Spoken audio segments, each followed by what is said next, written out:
Hello,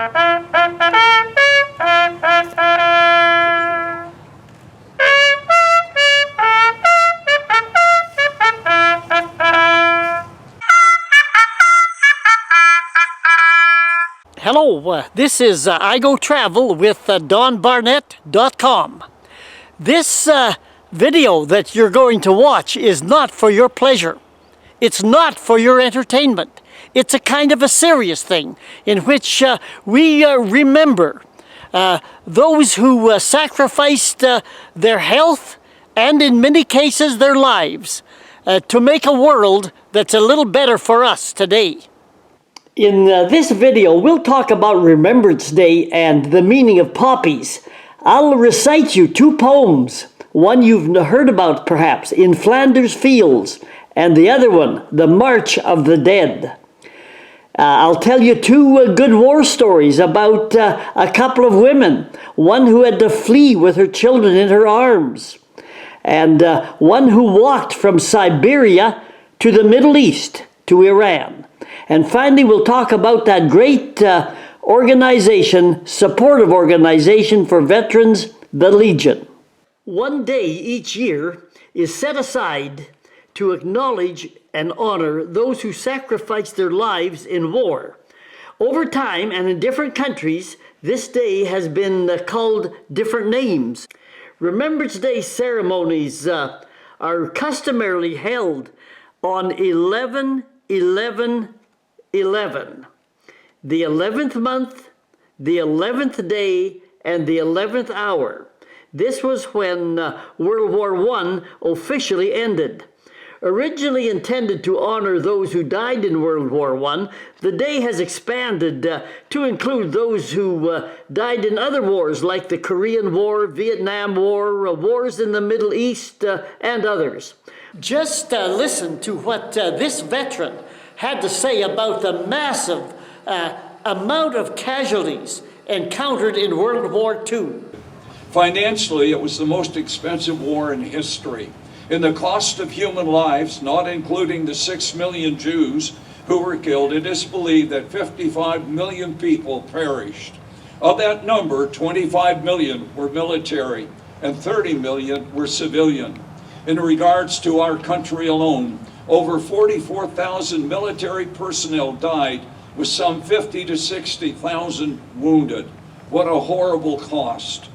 Today, we honor the memory of all of those who served our nation during two world wars, the Korean conflict, Afghanistan, UN peacekeeping, and NATO assignments around the world.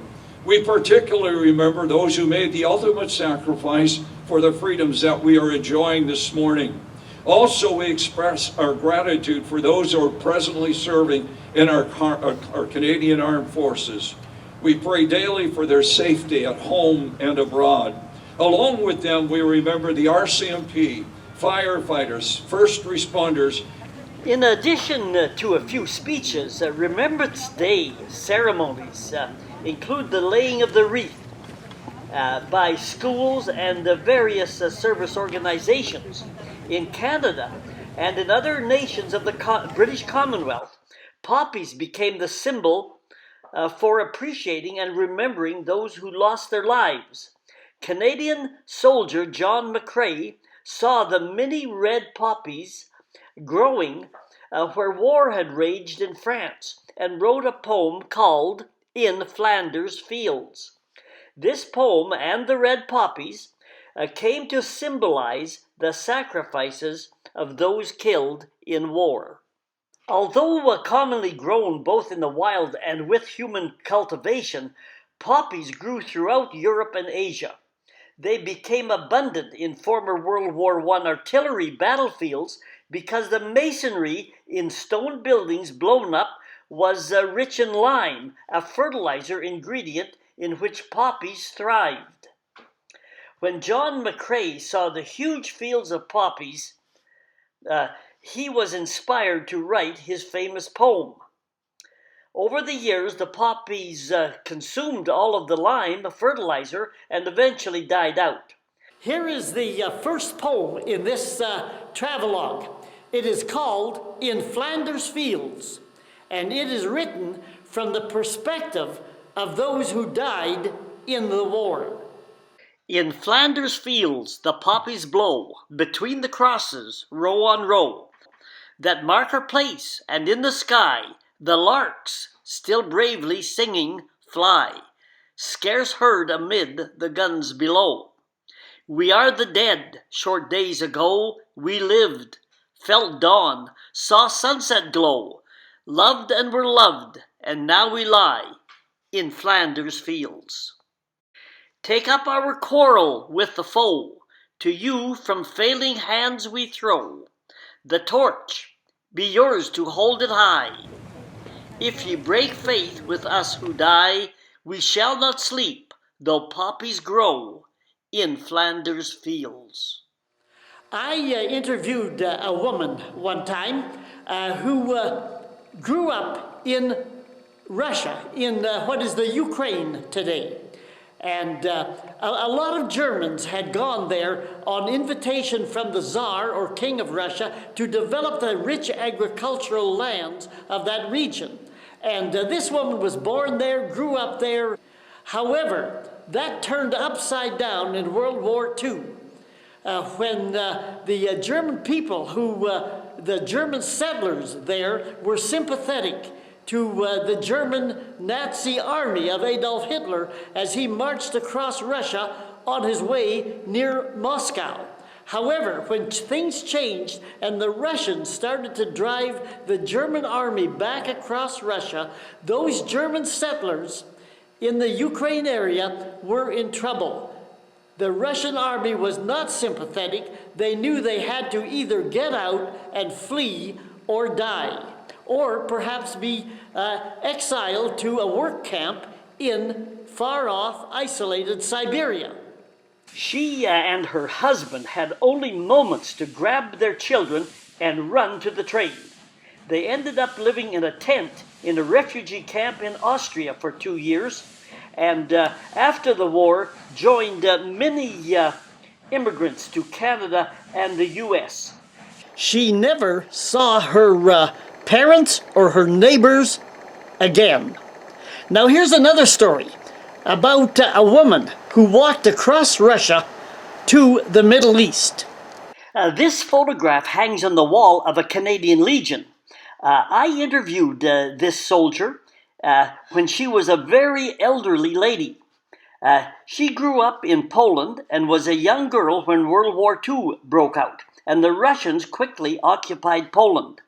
In her local town, a river ran through it, and the Russians controlled the other side of the river, and the Polish people dared not cross the river.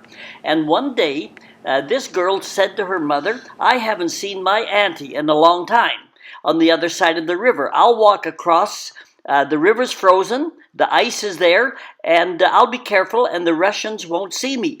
The girl did that, but when she returned late that afternoon, the Russians saw her, and the army military grabbed her, and the next day she was in a cattle car on a train to Siberia.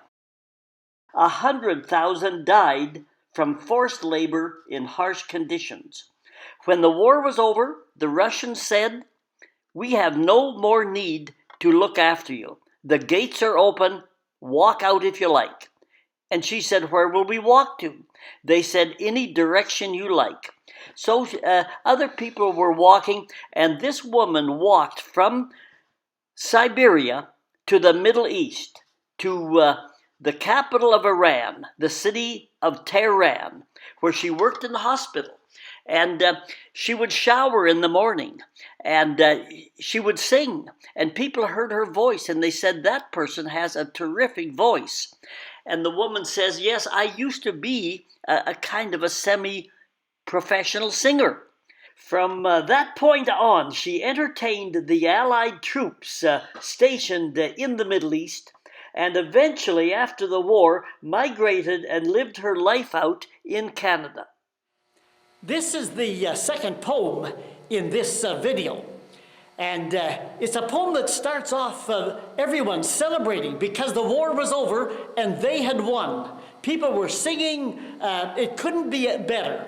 However, as you listen to the poem, you'll see that the mood of the poem changes from jubilation to despair and fear and dread.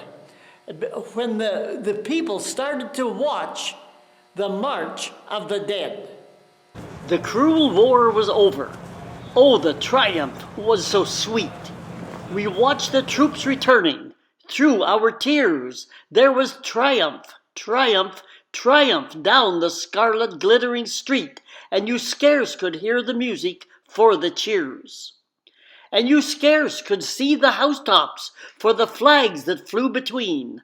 The bells were pealing madly to the sky, and everyone was shouting for the soldiers of the Queen, and the glory of an age was passing by.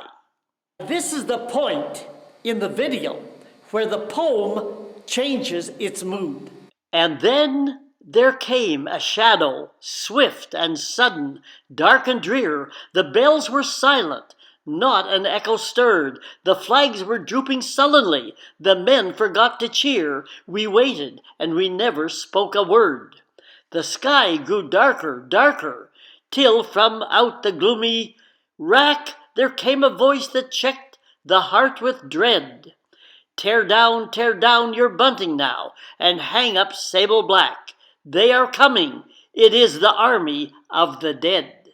They were coming, gaunt and ghastly, sad and slow. They were coming, all the crimson wrecks of pride, with faces seared and cheeks red smeared, and haunting eyes of woe, and clotted holes that khaki couldn't hide. Oh, the clammy brow of anguish, the livid, foam-flecked lips, the reeling ranks of ruin swept along, the limb that trailed, the hand that failed, the bloody fingertips, and oh, the dreary rhythm of their song. They left us on the veldt side, but we felt we couldn't stop, on this our England's crowning festal day. We're the men of Magnerfontein, we're the men of Speen-Kop, Colenso, we're the men who had to pay, we're the men who paid the blood price. Shall the grave be all our gain? You owe us, long and heavy is the score. Then cheer us for our glory now, and cheer us for our pain, and cheer us as ye have never cheered before.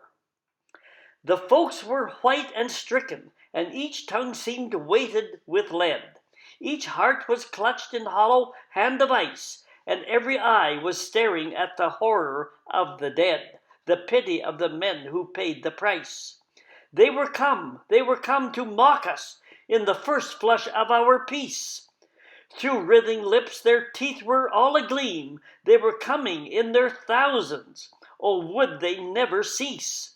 I closed my eyes, and then it was a dream. There was triumph, triumph, triumph down the scarlet glittering street. The town was mad, a man was like a boy. 1,000 flags were flaming where the sky and city meet.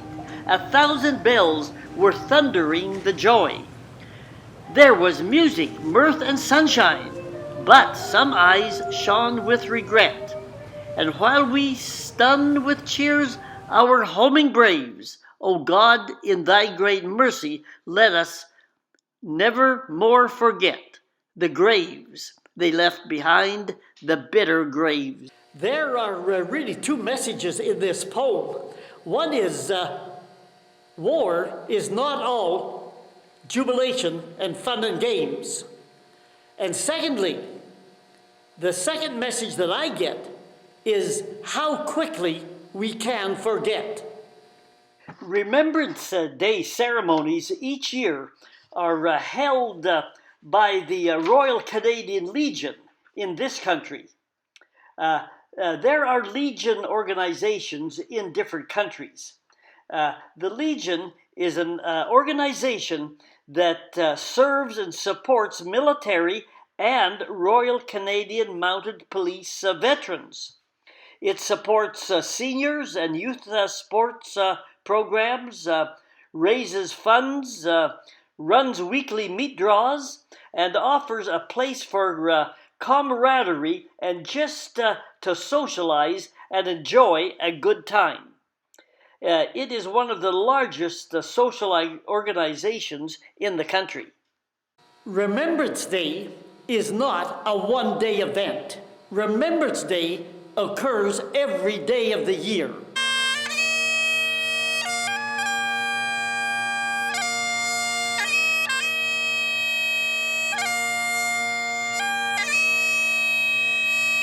If you are interested in more stories and information about the war, go to my website, igotravelwithdonbarnett.com, and in the travelogue section on the home page, go to the Alberta section and look for the video on Nanton. It's about the War Museum in the community of Nanton that tells some good information and stories about the war.